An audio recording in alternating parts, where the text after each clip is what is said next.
Hello everyone, welcome to my channel. I'm Sharmin. Today I'm going to talk about Immobilizing enzymes.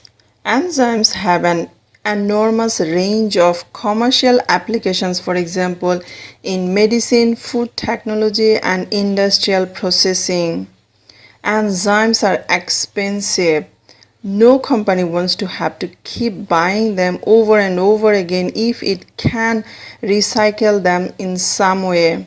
One of the best ways of keeping costs down is to use immobilized enzymes. Enzyme lactase can be immobilized using alginate beads. Milk is then allowed to run through the column of lactose-containing beads. The lactase hydrolyzes the lactose in the milk to glucose and galactose. The milk is therefore lactose-free and can be used to make lactose-free dairy products for people who can't digest lactose. Okay. So you can see that enzyme immobilization has several obvious advantages compared with just mixing up enzyme with its substrate. Okay, so if you just mixed lactose with milk, you would have a very difficult task to get the lactose back again. Not only would you lose the lactose, but also you would have milk contaminated with the enzyme.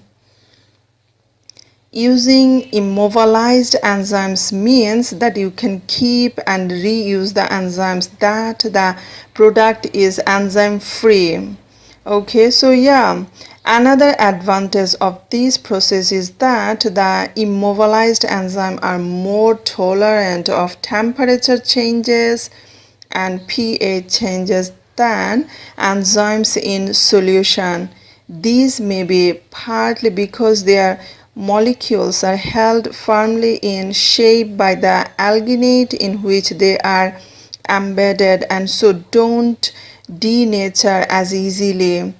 It may also be because the parts of the molecules that are embedded in the beads are not fully exposed to the temperature or pH changes. Thank you for watching.